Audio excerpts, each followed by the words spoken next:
We're going to use the same image we use for changing hair color to address another problem that we have in the photo, and that is stray hairs that are kind of all over the place.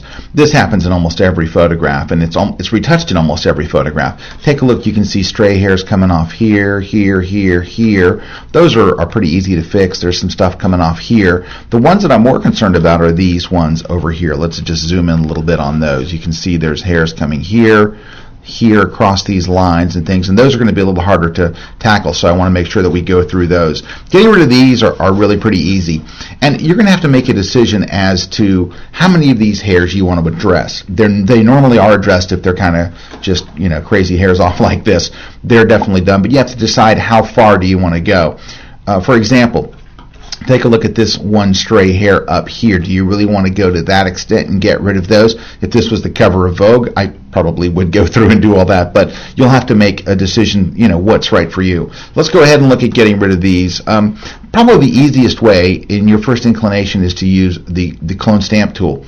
I do use it when they're nice little short hairs like these down here. I can just really quickly just clone those out. But anytime you use the clone stamp tool, there's always that consideration that you might pick up a pattern or it might look cloned and stuff. So when it's a longer hair, what I do is I'll come over here and I'll option click to sample the area near where I'm at, or alt click on PC, and then move right over the end of the hair to break the area between where the hair is connected and the rest of the hair. Then I'll go and choose the patch tool, which is right under two spots, or a spot under the healing brush tool in the toolbar over here.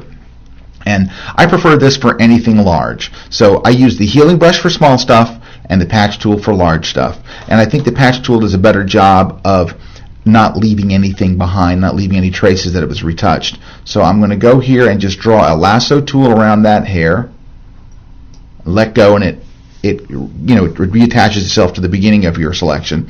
Then I'm just going to take the tool, click inside the selected area, drag away to an area where there is no hair, release, and it fixes it.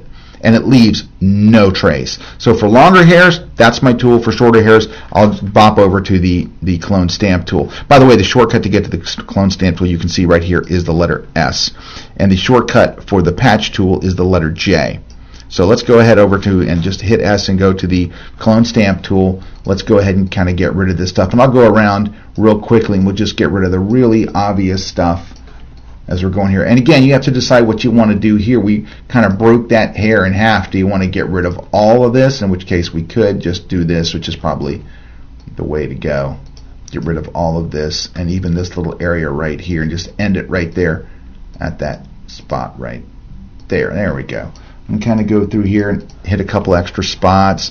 Now, I used a very shallow depth of field on this photo, so you can see that back here, when you move further away from her face to the back of her head, the hair is actually out of focus. So it's, you know, just a quick little touch up to get rid of that stuff. And then you got this one crazy hair here that's going to have to get rid of. And again, we're being helped a bit by the depth of field being so shallow. And there's a little bit up here. We might get rid of a couple of these little hairs. All right, over this side real quick, but we haven't gotten to the hard part yet. This is the easy stuff, right? Getting rid of this stuff is kind of a no-brainer. Just have to make sure you choose.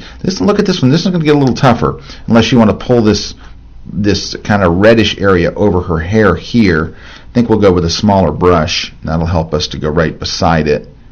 Just kind of get rid of that, or this might be a job for the patch tool. Well, I think we're going to get away with this here. Okay. Now, if that whole thing looks a little hacky to you, which it does to me, let's try using the patch tool. Much better. All right, and a little bit here. And this, like I said, this stuff is just tedious, but it's easy. And here's another one we can just get rid of. Ooh, really bad. Look, you can see that line where I retouched it. So let's just break it down here. Let's go get the patch tool and see if we can get a better job than that. Yeah, like that. Much, much, much better. All right, now the hard stuff. This is where I see the problem being right in here, getting rid of this stuff. So let's go ahead and do this. Let's break the hair right here. Break that little line between where it attaches. Then we're going to switch over here. And you might have seen this in an earlier segment or an earlier lesson. But I wanted to mention that the reason why we have to break it like that is because the patch tool and the healing brush will both fray the ends of something that's attached. These tools work best when something is isolated like this, where it's not attached to something else. Now I can pull this away, it comes back, and it's just gone. Because we broke that. That's what makes the difference. Alright, so let's go ahead and add a couple of breaks here. We can just get rid of this area here and this. I'm not so much worried about these couple of hairs. I'm really worried about these individual ones that are hanging over. And let's break that there. And we'll break this here. Alright, so we've got a couple little breaks there. Now we're going to grab the patch tool. We're going to go in here, grab this, and it's gone. Now, here's where it's going to get a little dicey. I want to keep the detail and things in these areas when I erase them. So first, we'll get rid of this one just because it's kind of in my way. Alright, now, I want to go right over this. What you're going to do is this. You're going to hold the Option key on Mac or the Alt key on PC, and you're going to sample that area right there. Now, look, you can see that there's like a thread, and then it misses, and then we're going to just click right between the threads. We're going to move straight over this area to make sure that we line up. You're just going to hold down the Option key, but you're not going to click, just to make sure that you're in a straight line, and then you're going to click. So it kind of picks up that pattern right there, and then you could just pick it right up, right over that area. Alright, then going in the middle here is pretty easy, and then we're going to Option click right here, move straight over. Want to make sure you're straight, just hold the Option key, just don't click it. There we go. Now you're going to need to do the exact same thing on this line right here and go right down this line.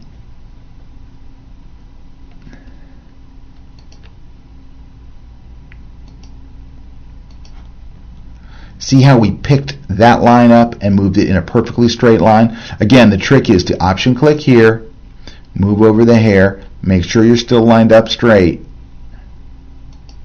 and click. And it just moves right down that line. That's the trick for cloning something in a straight line, and it works beautifully well. Option click here, move over it, and click once. And that way we pick up that line, and this stuff's much easier to get rid of here.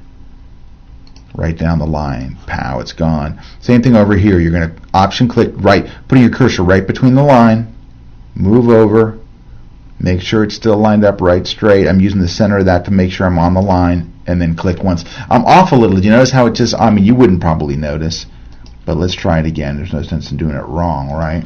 There we go, right on the money. So one extra click and it's all it took. And all that hair is gone. And then we can probably fix this up here. This will be easy kind of up here because it's just kind of hanging out there. This we need to probably do the same thing. Let's just click right beside it and kind of just get rid of that. And I don't care so much if it falls in this area, but we'll just clone this down a little bit. It can end up there as far as I'm concerned, and then you get the idea. We'll have to clone this down. Well, it's going to take a little bit to, oh, see, that's a little nasty. Let's undo this. These last changes didn't look very good. Oh, the last one looked okay. Let's just go step backward 1. Step forward 2. There we go. So it was looking okay, but now we got up here, it looks kind of stupid. Let's see if the patch tool will help us out here. And let's see where we could go to make this change. Nope, it's going to pick up that pattern way too much. Nope, we're going to have to clone this one the old-fashioned way. The painful, long way. There we go. This is going to look better. Just anytime things get rough like that, the secret is always to zoom in tight and be patient. I was trying to rush it, and it always looks sloppy when you do that. Sometimes you just got to get it done. Now, see how I'm trying to pick up this, the tone is changing right here a bit, right here on this, and so when I pick up this and clone it right here, it just looks too dark. This is when you want to drop your opacity and work very soft. If you're using a Wacom tablet, this kind of stuff is is a lot easier to finesse, because you have the pressure sensitivity of the pen. But you see what we're doing here. We're going to get it done, but it's just going to take a few extra clicks. It looks pretty hacky. Let's undo it. Raise that opacity back up and see if we can just do a better job. I'm going to sample on this side and see if that works better. Oh, much better. Alright, so I was sampling in too dark an area over here. When you sample this side, it looks much better. You can, if you need to blend it, anytime I find that I'm trying to blend two, that's when you want to drop to 50%. You can blend this color a little bit with the other color, and it helps to blend it. So we're not going to spend too much time right in there, but you get the idea. Main thing I was concerned about, getting rid of those hairs over here, which we did. You could go and get rid of these two if you want. You can decide which other ones are really critical to you, but I think we've pretty much done it. There's a couple of stray hairs here. You might want to take out that one there. But again, these are calls that you have to make. See, I don't really mind that one up there. It looks okay, but you'll have to go through and choose how you want to do it. Again, it depends on how much time you want to spend on it and how much detail you want to get out of it. I see two more that I would get rid of though, just for this particular one. I think this has to be dealt with down here. I think that looks a little, it's distracting, and that's one thing I don't want.